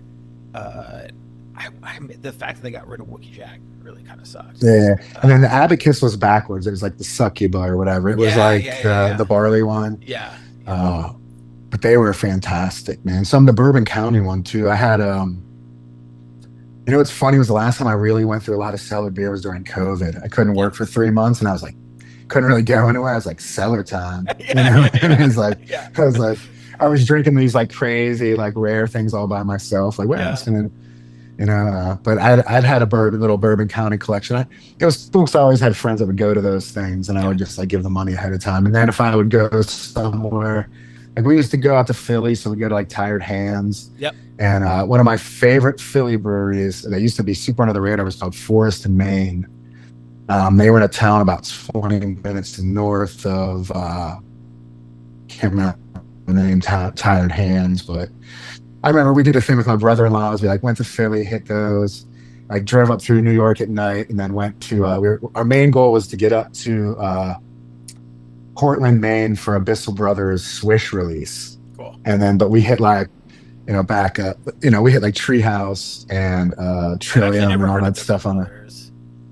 Yeah, it's up in Portland, Maine. They had this like back when the juice craze came in. They had Yeah. this beer called Swish that was like, and then we were just like, I was like, we were all just, my daughter was young, and I was like, this might be the last and only chance I had to do this. But me, my brother-in-law, his brother-in-law, and our friend, he's just real big. We call him the Muscle. Well, we like took this trip, and we'd be somewhere. And they'd be like, "Hey, who are you guys?" Like, I'm Dan. This is my brother-in-law. That's his brother-in-law, and that's the Muscle. And Yeah. it was just, but we made our way up. Portland, Maine's a really cool place for that. Actually, it was like there was Bissell Brothers is up there, Allagash, Oh, I always get it. a, That's great. a really cool like sour place called Oxbow. Okay. Um, there was a couple other places too. Those are just like the main whatever, but a lot of cool like little food places and. So Tired Hands was the next town over. So I worked in a really small town called Narberth, that was that was right outside of Philly, and the owner from Tired Hands would come in every once in a while to like, Gene. yeah. He would go to the restaurant that we were kind of attached to. Pennsylvania has the most fucked up way to get beer. Like I was like, my wife and I, we moved, we got married here in Bellingham and immediately moved to Philly for her to go to Drexel University. And I cruised in and I was like, we drove cross country and I was like, I just want a 6-pack of Yingling. And so I was like, okay, I guess I have to, like, maybe we'll first stop at like just like a bottle wine shop, whatever. And they were like, no, you have to go to a distributor.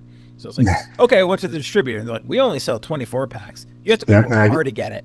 And I was like, who buys like a 6-pack of beer at a bar? This is so weird. And then if you buy a 6-pack at a bar, or they found all these ways to bend the rules now, where like eateries will sell beer as like, and then places all this open a small like eatery thing so they can sell beer, but then you can only carry out a 12-pack at a time. Okay. So if you want a case of beer, you have to go and buy a 12-pack, carry it out to your car, come back in, buy the next one, or you can buy it all at once, but you're only allowed to carry whatever the ounce limit is on a 12-pack is to your car at a time. Yeah, it's insane. One of the coolest beer days I ever had in my life was at Tired Hands. We went to the Fermentaria, like the restaurant, and of all the touring we did, one of the people that I kind of like clicked with and would keep up with over the years is Liam. He played bass in Dillinger's Escape Plan. Okay. And anytime I would go to Philly, I would reach out to Liam and just say like, hey man, but the one time we were going to be in Philly for like a chunk of a day, and I reached out and I was just with my brother-in-law at the time. And he was like, yeah, I'll meet you at Tired Hands. And I was like, cool. And so it was like me and my brother-in-law and Liam were hanging out, and Gene came in, and Liam's like, Gene, what's up? And Gene's like, hey, what's up? And then he like sat down at our table, and like, Liam introduced us and stuff. And then he's like, you want to come in the back and like drink all these things that aren't going to be released for a while? And I was like, this is like the greatest day of my life, Yeah. And then our server was in that band Piss Jeans. I was like, this is the coolest, like, what I mean? It was just one of those like. I was there literally when they had just opened up. Like they I saved like weird cans, but I still have the can from their first anniversary. It was pretty clever. It was called Saint Warner. It's a stoner. You know what I mean? Like ST Warner.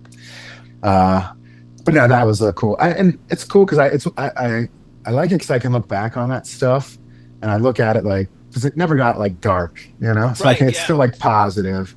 Yeah. And it's like, and it's cool because I don't really feel like, man, now I want to go have a beer. It's just like, man, those were cool times. And yeah.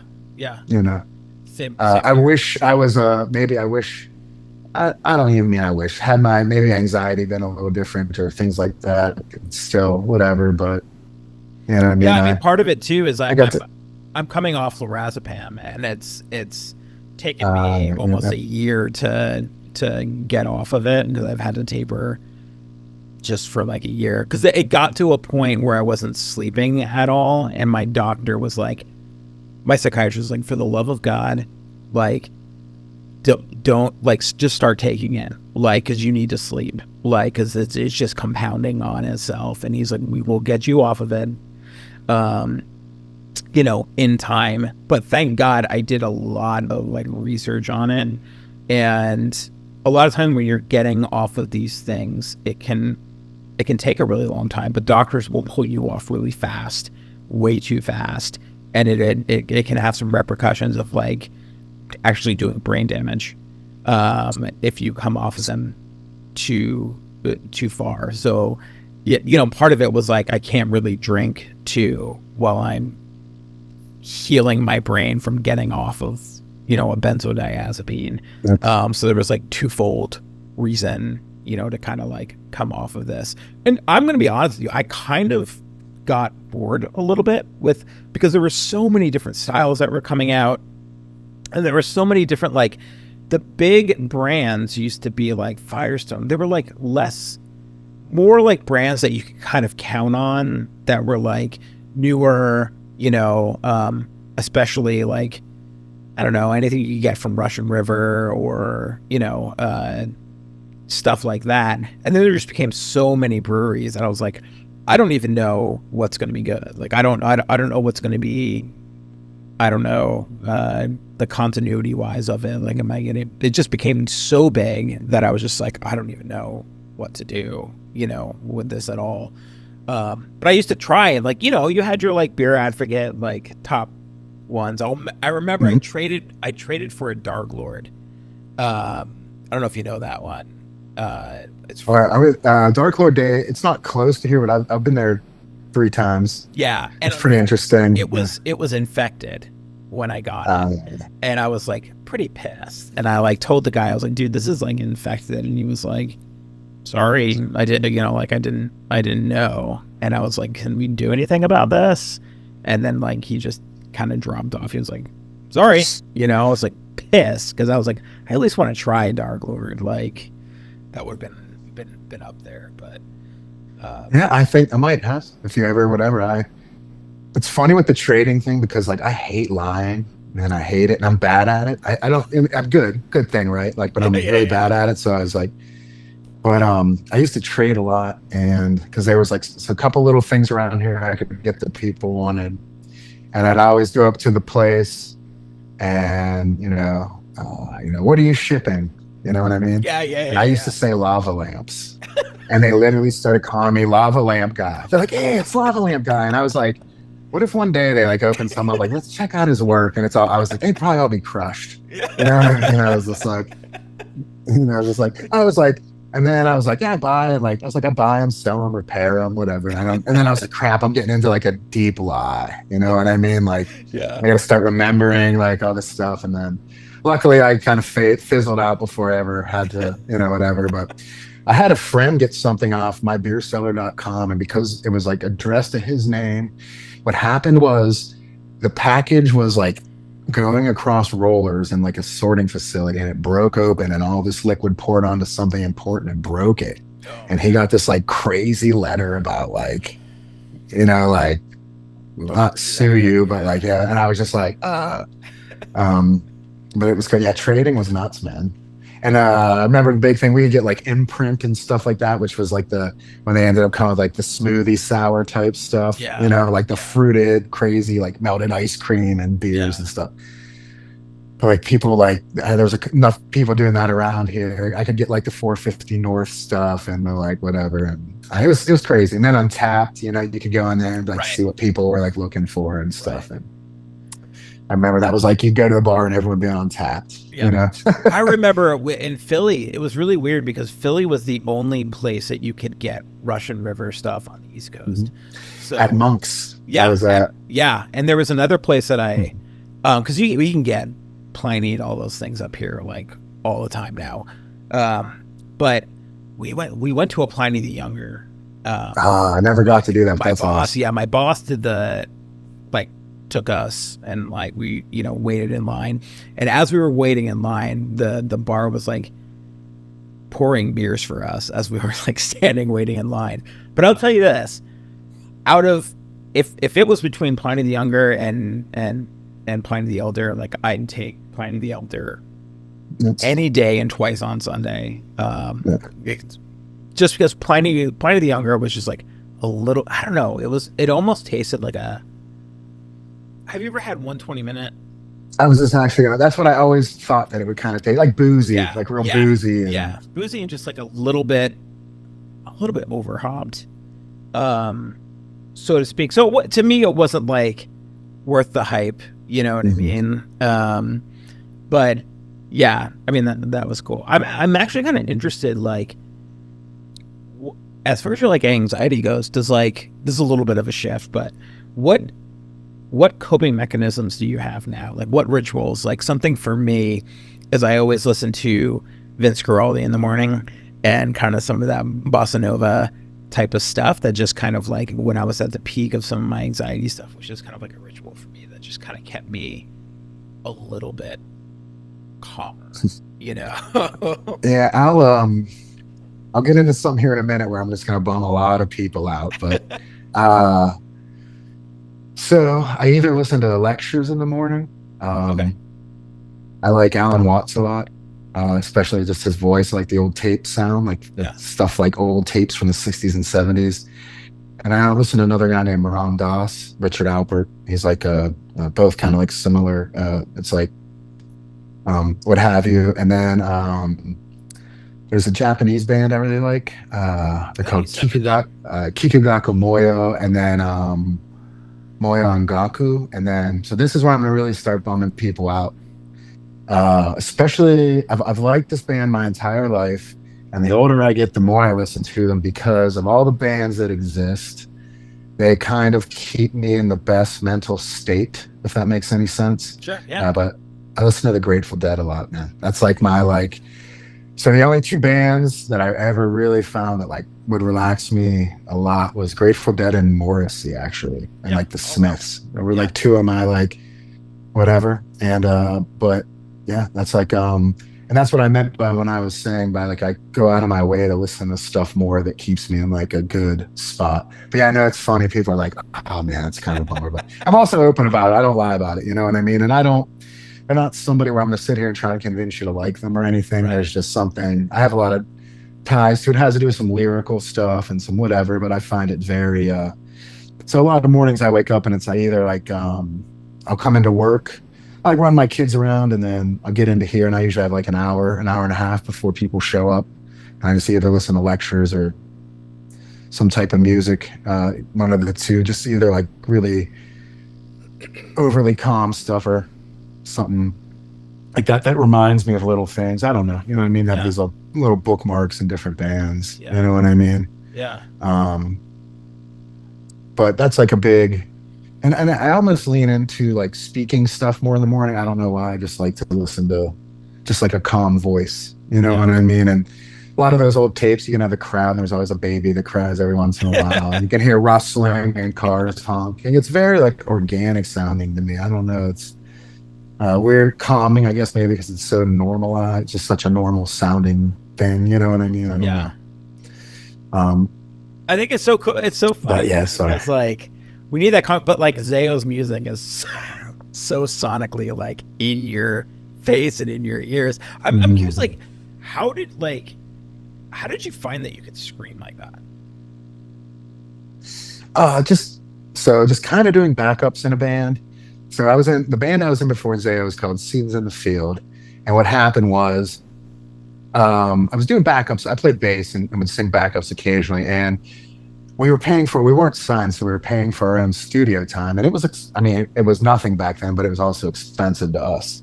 So what it was when we would go into the studio and pay for it ourselves, we were trying to be very, very like efficient because it was like we were trying not to spend a dime more than we had to. And we were recording on DAT tape. I remember we had to like buy our own DATs, bring them in, and then like we'd start recording. We used to record a lot at this place called Gamut. Recorded a bunch of cool stuff around here. It was like Passover, Creation's Crucifixion, some of it like whatever. But I had this we were all like myself and Russ was in that band and Steve, who actually played drums on Funeral of God. And then a guy named Jason sang and we all knew we were prepared, but we weren't sure if Jason was prepared. So me being the OCD whatever person that couldn't quit thinking about it, I just in case wrote lyrics to and arranged vocally for every song we were recording. Okay. And then he came in and I said, "Hey, you're ready?" And he was like, "No." And I was like, "Well, good thing that I wrote and whatever." So pretty much what I did is to save time, I recorded all the vocals and pretty much said, "Just do your thing over top of mine." Like, do you know what I mean? I gave you the guideline. Here's the lyrics. All you have to do is kind of like go along with it. And it was in that process where some people are like, "I really like, you know what I mean? I really like that style or whatever." You know what I mean? Yeah. And then it was just what came the easiest and most naturally for me. It wasn't like, you know what I mean? Yeah. And then it was nervous because I technically tried out for Zao. Like I went to Okay. a tryout. Brett Detter was joined first, so it was Jesse and Brett. Those were like The new guys. like that was like the at the time that was the new foundation was those two. And one or two people tried out ahead of me, and then I mean I kind of got to try out because I at that point we had played with like the All Else Failed Splinter Shard lineup of Zao a good bit. They were from West Virginia. We were from Pittsburgh. We, you know, Ohio show, yeah, we can play that. Maryland show, yeah, we can play that. But I did have to try out. And then the funny part is it like went good and all that. And you know, in hindsight, a lot of the guys were like, "Yeah, man, when we went to do Blood and Fire, and they left when I did my vocal stuff. They were like, we were kind of scared, like when we came back in and like they're about to hit play for the first time. You know what I mean? I was like, I mean, I was a little bit too. You know, it was like big Yeah. shoes to fill, and I was filling shoes, but in like an completely opposite way. You know, like my Yeah. vocal style was a lot different than Sean's and things like that. And like not that whatever, it's just is what you know, apples and oranges kind of deal. And but yeah, no, it was just like so. It was kind of like at first it was just backup vocals, just like yelling, and I was also influenced a lot of the bands that I was heavily influenced by at the time. Kind of had that more vocal style, like Abnegation, The Puritan, Creation's Crucifixion. I really like this band called Iron Monkey, but it's a lot of the bands I liked that they were from Europe, but a lot of those other bands were quasi local. The Puritan was from like Penn State. Abnegation was from like Erie, but uh, so it was a mix of like it came a little bit naturally to me, and a mix of that's what people that I really liked at the time were doing, that more like higher pitched, as opposed to the like more like lower barking type vocals. You know, Yeah. Yeah. How did you take care of your voice? I didn't. It's like one of those things where like you know what I mean. Yeah. Like I was lucky in a sense that I. It's funny, man, because I just did it. I don't know if that makes any sense. No, Like I it mean a lot just of people that I talk to who are doing it. Yeah, there's no like I learned and this then technique. It was like now it's funny now because all these like screaming coaches and you yeah. know what I mean and things like that. And, which is whatever. It's not this or that, but no, there was no like.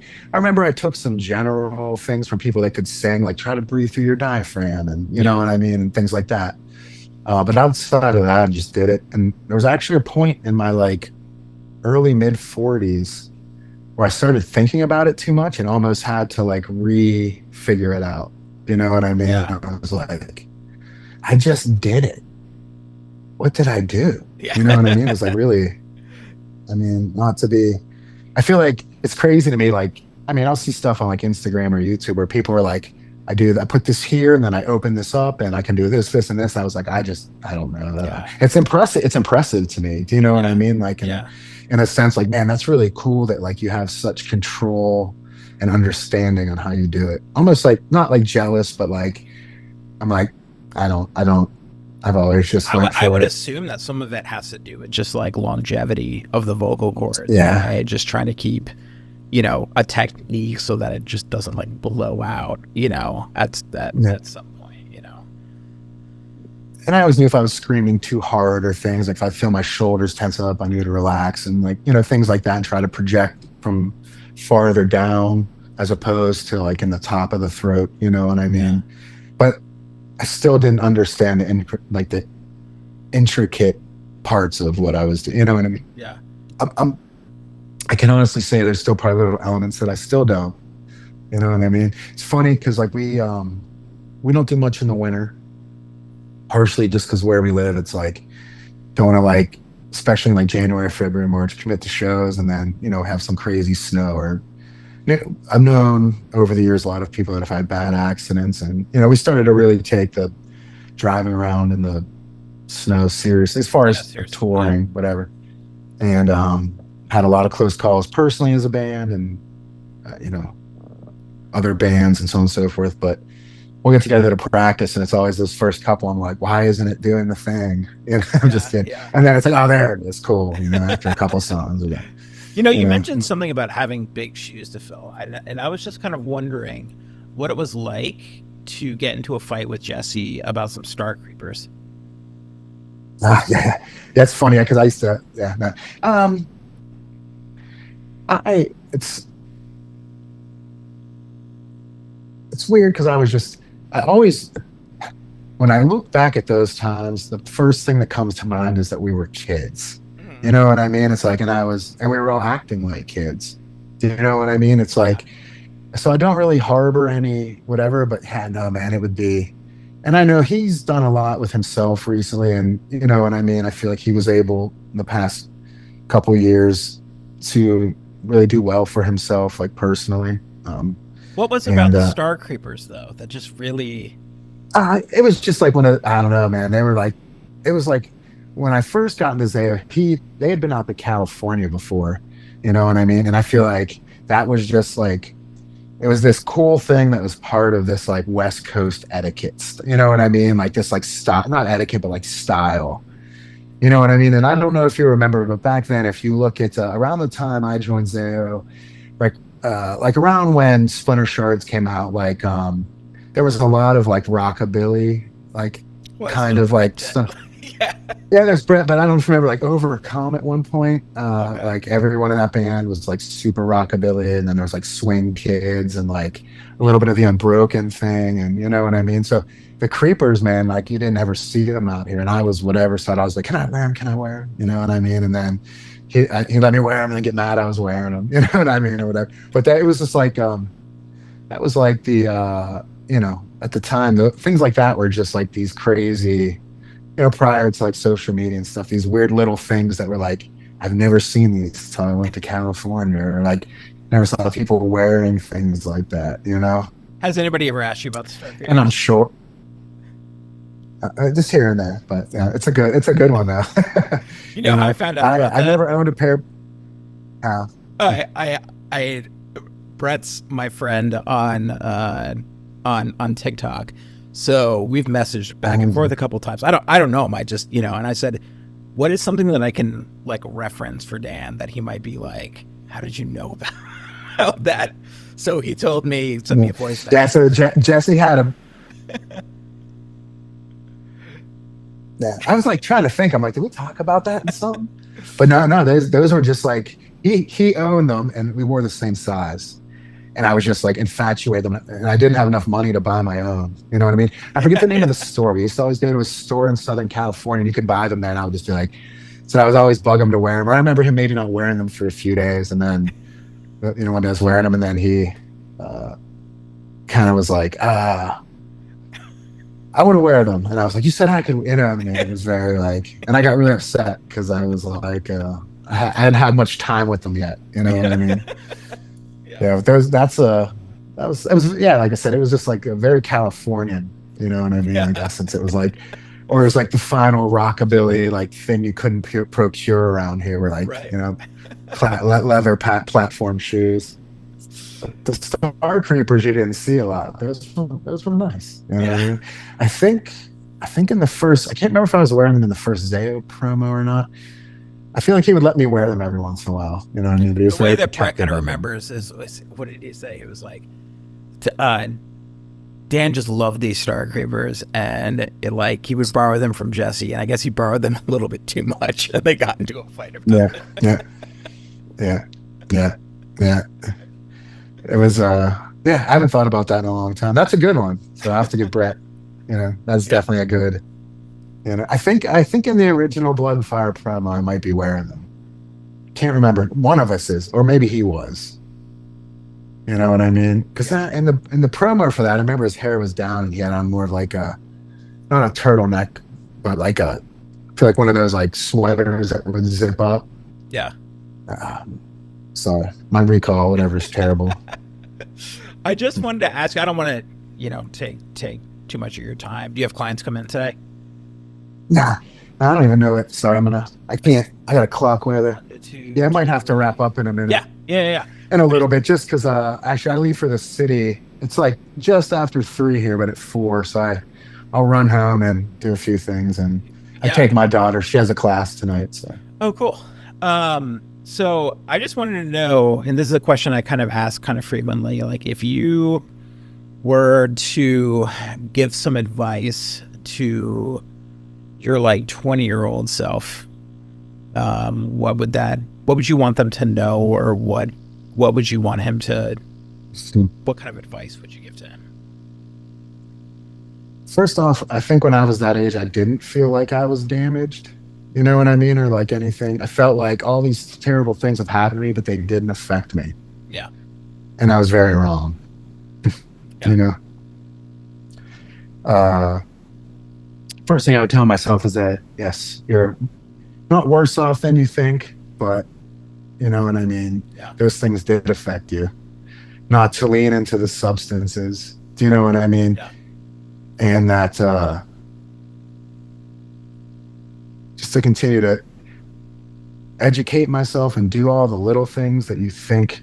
I remember, going to all these anxiety things to talk about breathing, breathing, breathing. And I don't think I ever did it till I got older. You know what I mean? Then like, wow, this really works. You know what I mean? I just always thought like, that's too easy. It doesn't work. That wouldn't work on me. You know what I mean? And that, and then not to look outside of myself, you know, in the sense of not to seek help, to allow myself to educate myself and turn inward and work on myself as opposed to looking for all the answers outside of myself, I guess, if that makes any Yeah. sense. Absolutely. Um, and then to, I guess, be open about things and not surround yourself, but be sure to have some sort of some people that you can talk to. I'm fortunate to have enough friends that have similar places that I have to talk to regularly that are very helpful, Yeah. you know, and that, kind of to be, I don't know. And then there's stuff I know I couldn't tell myself, like just relax a little bit more. Like I'd be like, shut up, man. You know what I mean? It's just like,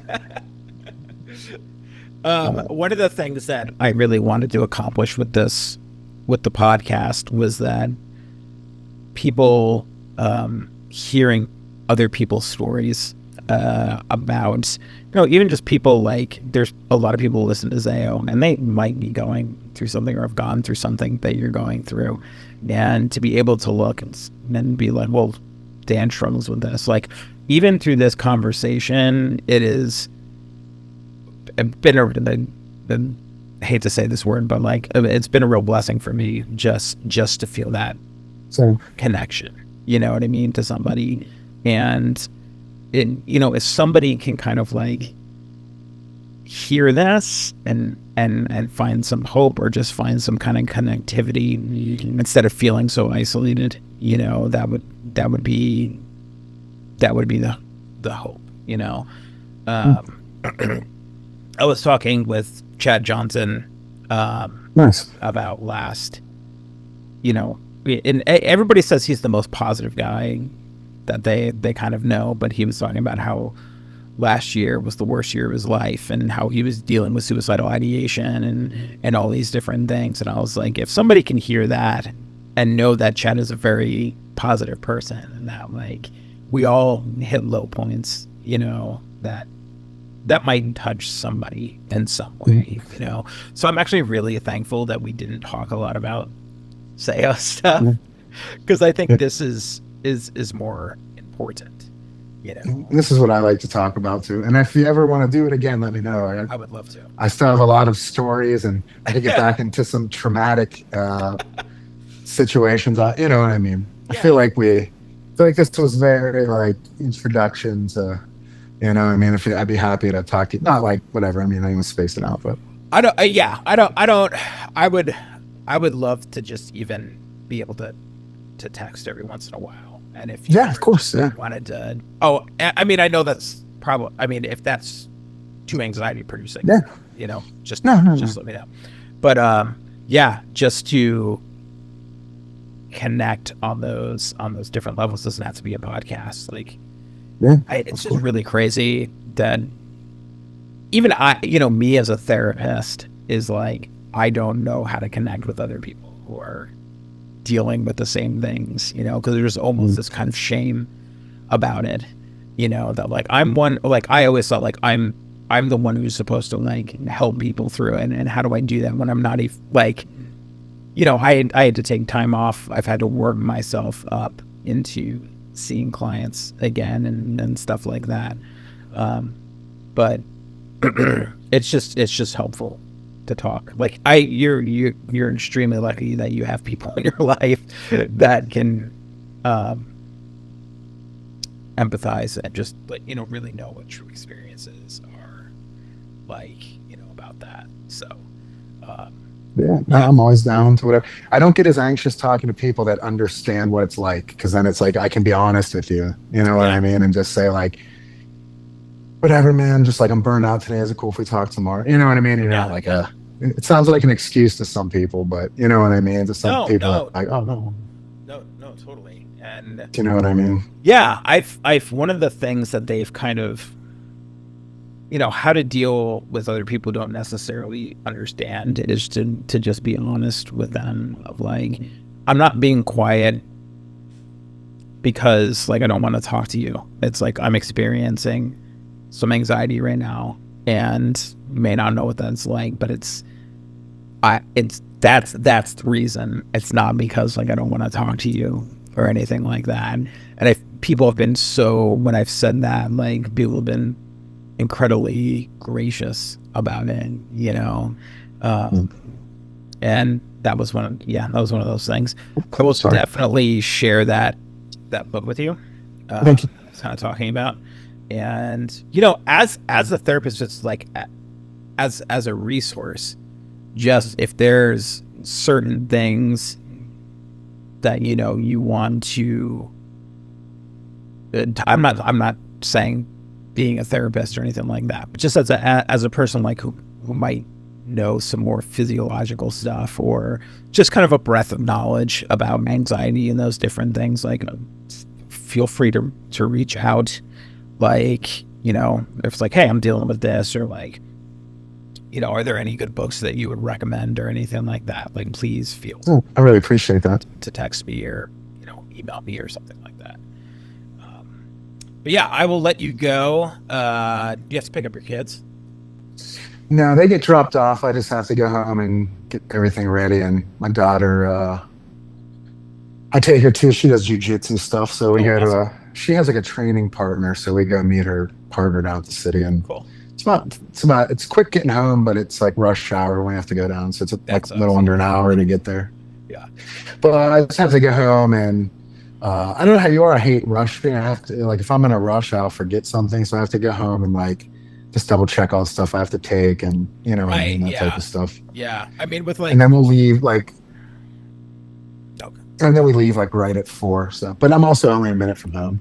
Yeah. Well, and I'm at home. So my kids, their school, well, my one kid's school is literally like 100 yards from us. So I don't really have to, but we're always rushing because they're 7 and 4. And it takes Yeah. Yeah, I can't do stuff at home. My dog's old and he has a collapsed lung and his trach is collapsing. He's very loud and like he wheezes and barks. But he's just like if you're trying to do something like this, he would be all over the place. Yeah. And he like is very obsessed with me. Like so he would be trying to like get up on my lap and Yeah. things like that. So Yeah. I just come down to work. It's so funny. I have an older dog too, but he comes with me pretty much everywhere, and because he's so anxious, and like And literally mine is too. he was on 20 milligrams of Prozac for years, to try and keep him, chill. I think you froze. Oh, You there? sorry, you So froze. it froze Yeah, up. I was just saying, like he was on 20 milligrams of Prozac for years, because Yeah. his They're, separation anxiety was so bad. Mine has it too, and they're going to put him on something because he has a breathing problem. And what happens is, like, if I get up, he has to follow me, and I'll go to the basement, forget something, go down, and then he's like out of breath, and he has to like lay on Oh, the side and whatever. So they might have to put him on like more like a Xanax type thing. Like he'll can just show. Uh-oh.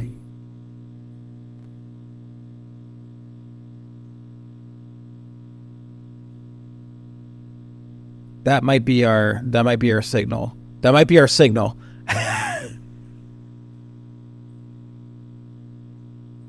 Come on, dude. That right, might be our signal. all right, sir. Well, thank you, and let me No, know if you thank need you, anything. man. And Yeah, absolutely. yeah, I would like to talk to you again for sure. I mean, not in this manner. Also, Yeah. if you ever want this manner, but no, I'd be happy to any just text, call, whatever. Yeah, You awesome, know. man. I thank you so much. This is really been Thank you awesome too. for me. So I'll let you And know when the episode's going to come out. If there's yeah, no, anything I'm that you're, sharing all that. yeah, if there's anything where you're kind of like, I don't think I should have said that or something, just let me know. Okay. You can preview it before you won't, listen to it or anything. Okay. So I appreciate that. yeah, no worries, man. All right. Thank you. And Thanks, have a great day. Yeah, You too. you too.